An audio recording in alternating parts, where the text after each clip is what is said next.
a live look now at the Washington Bridge. Crews will start work later tonight to add that third promised westbound lane.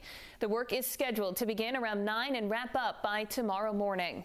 As we've been reporting, the lanes will be narrower and the speed limit will be reduced to 40 miles per hour. Today, the governor, along with the head of the state police and RIDOT, urged people to pay attention when driving through the area. 12 News reporter Alex Torres-Perez joins us live now with what drivers had to say about the incoming change. Alex?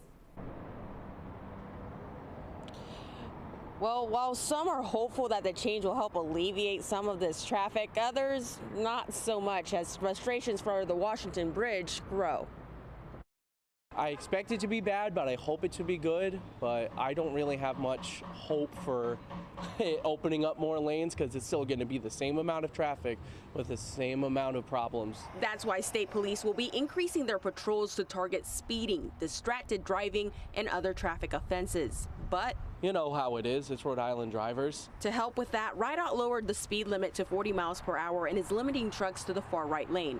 Director Peter Alvidi adds they will not be issuing any special permits for oversized loads, and that several companies found that the extra capacity will not impact the condition of the separate eastbound Washington Bridge. We had two brand new reports done on it, and they both came back and said that it's adequate for the use that we'll be using it for the next several years. Meanwhile, questions still linger on how conditions of the westbound bridge got so bad and when the forensic analysis will be released. I pay all my taxes. I do everything that I need to do. So where is my money going towards if this construction has been going on for 3 years and we're just noticing it now where it's this much of an issue?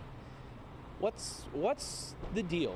You know, a lot of the stuff that happened prior to me being in office, we have to really do a real close look on that and then make determinations. Governor Dan McKee swears a day of reckoning is coming and there will be some accountability, but drivers say they'll just wait and see. I'm crossing my fingers. I'm hoping something comes out of this, because if not, it just really proves to me that, you know, no one's getting held accountable, and that makes it worse. But I'm not holding my breath. Now, RIDOT says they will continue to monitor traffic every day to see if there are any tweaks they have to make. Now, crews will also start repaving both sides of the bypass lanes starting on Sunday. That work expected to start Sunday night at 9 p.m. through 5 a.m. That work daily through the 29th. Reporting live in East Providence, I'm Alex Torres-Perez, 12 News. Turning now to the Washington Bridge breakdown here. Here's a live look at the traffic, and you can see it's backing up heading into the city of Providence. Yeah, typical sight around this time. RIDOT is hoping to cut down on that westbound traffic by adding another lane of travel by tomorrow morning. Crews will be working overnight starting at 9 p.m. The 3 lanes will be more narrow, so the speed limit is also being reduced to 40 miles per hour in order to keep people safe. 12 News reporter Alex Torres-Perez joins us now live with a warning state officials have ahead of these changes. Alex? Just be safe on the road. That is the message state leaders had ahead of opening this third lane of travel tomorrow. Now, state police will be proactively enforcing these new rules in order to avoid any crashes or further delays. But some drivers tell me they don't think these changes will help that much. You can add 3 lanes, you can add 4 lanes, you can add 9 lanes. You're still going to have the same amount of people causing the same amount of traffic, cutting off people, riding too close. I mean, you're going to have the same amount of problems. So, I mean, you can put lipstick on a pig, but it's still a pig. Drivers giving up hope that the traffic nightmare caused by the Washington Bridge shutdown will get better. But some are hopeful the extra bypass lanes may make an impact. I think it's going to create a bottleneck either way, but, you know, 6 lanes is better than 4 lanes. However, state leaders are concerned the extra lane could also bring another rise in crashes that are already causing major delays and frustrations. Governor Dan McKee says crashes have more than doubled since the bridge was shut down to about 2 to 3 a day. So they added more tow trucks to clear the scenes faster. State police are also increasing their enforcement to make sure drivers stay in their lanes and follow the new 40-mile-per-hour speed limit.